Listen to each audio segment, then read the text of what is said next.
Hi, Ashley. Thank you for sending me your video, and I hope that I will be able to give you a few ideas and some tips to help you and your lovely chap go forward a bit more.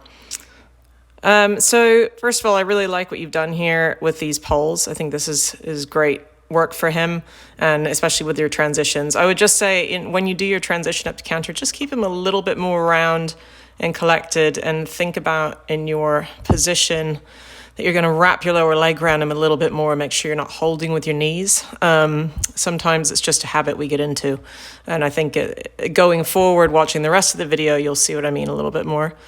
Also, it might be worth playing with making those poles a little bit shorter so that you have to come in a little bit more collected. I think that would be good for him.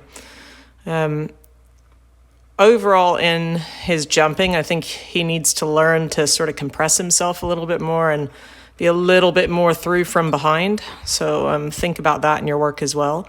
You could also set these same sort of poles that you've got in the same sort of arrangement, but either raised or on the ground, and you could do them as canter poles, which is really great for the horses.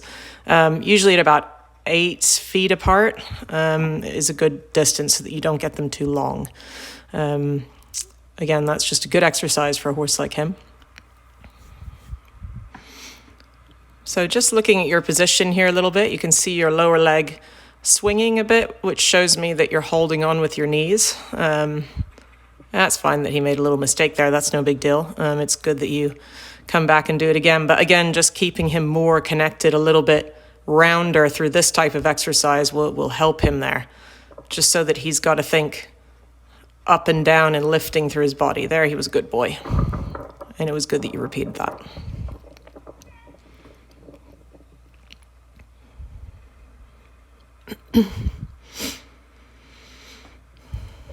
So here, just looking at your position again, I'd say really work hard to keep your upper body a little bit taller in front of the fence. You'll see just going through sort of most of your combinations, just let your body tip forward a little bit just before takeoff. And it just flattens him in his jump, because he is a horse, I think, that, like I say, needs to just push more from behind to get a bit more scope in the air. He is obviously careful. I think later on here he has a little rub, and then he jumps really well after that. But they're just a little bit long again to that oxer. When they're small like that, don't be afraid to package him up and just make him jump a bit rounder and a little bit deeper to the fence. And again, in your body position, think really pull your shoulders back, wrap your lower leg around him instead of holding on with your knees. That'll help you just package him from the hind legs forward by using your lower leg a little more. Yeah, you jump better through there. But it'd be great if you just slow-mode this video a little, and you'll see just that last stride where your upper body tips forward. That's something where I think this horse, and the way he jumps and the way he's built, you really need to help him that way by staying up tall so that he can really pick his front end up off the floor and push through for that shape. Also, just thinking a little bit about your hands. You have a lovely, nice, natural soft seat, and you're really nice with your hands. I don't mean that, but just think about bringing your thumbs on top of the reins a little bit more. Your left hand especially likes to really turn over, and what that does sometimes is it makes the forearm a little bit solid in the muscles, and we can't be as elastic through the elbows.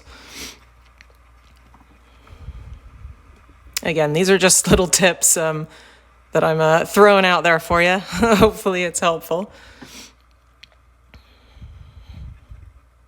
That was a little bit of a better distance.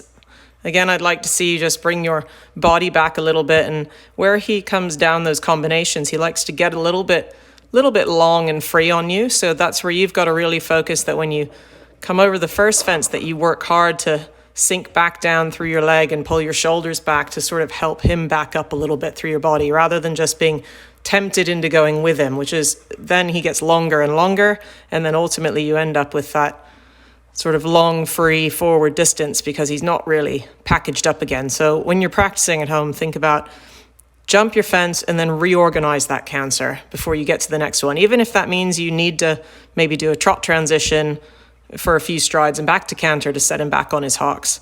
But always be thinking reorganize that canter so that he doesn't just get longer and longer and freer. More free. Was freer a word? Maybe not. That distance I liked a lot better. But then there, I would have loved to have seen you just keep your upper body back a little bit more in front of the fence and be waiting for the distance rather than kind of going forward with him. Now that distance was good for him. He had to work there a little bit. That's sort of where we want to get him working from more at home.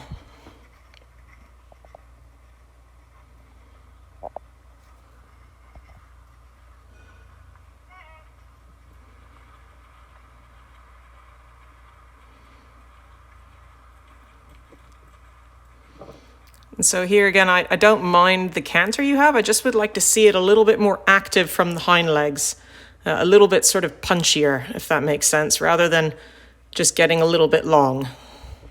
And maybe set those crosses that you've got there, put them on a bounce distance, maybe 3 in a row, and keep it fairly short so he's got to really compress himself and push through his hind legs. Those sort of exercises would be really great for him.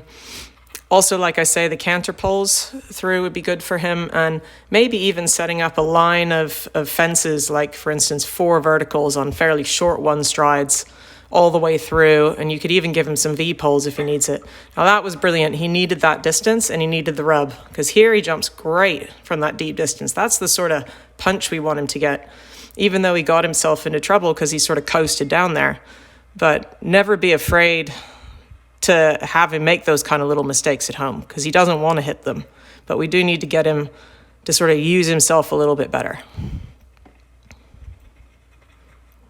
Oh, well done. Now here, just bring the body back a little more. There, he might just not truck down there with you so much if you thought, right, I'm just going to wrap my lower leg around him, bring my shoulders back and wait for the fence.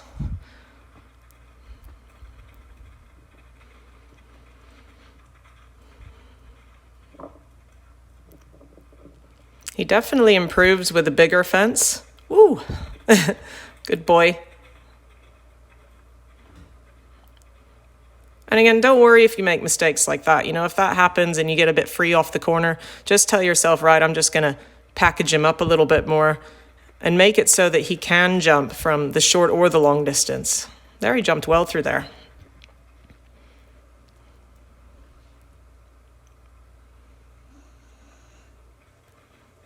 Just let him get a little bit off to the left around that turn. I think that might be a little bit what he likes to do. Super through the skinny. He's a really good, honest, lovely person, isn't he? He really does work hard. I think as a whole, we just want him to have to be a little bit more pushing from behind. You just think about really riding the hind legs through the turn so that you've really got him underneath you before you even turn to a fence. And then I think you'll find you're not reaching for the fences quite so much. And you'll put him in a place where he's got a little bit more power from behind, and then the jumps will get better.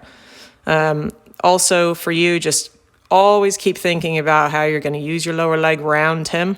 Let your knees be softer, and that those shoulders are going to come back, and that you want to think really sit tall in front of the fence. Don't let the fence draw you forward. There was a better ride. And you see there how you just kept leaning forward a little bit. He really tried for you. He was great there. But those sort of combinations where you've got that bending line, think about bending him around your inside leg and get him straight again for the next fence. And that'll help if you really sit tall with your upper body. I really hope this has helped you. Hopefully not information overload. I look forward to seeing your improvements, and thanks again for sending your video through.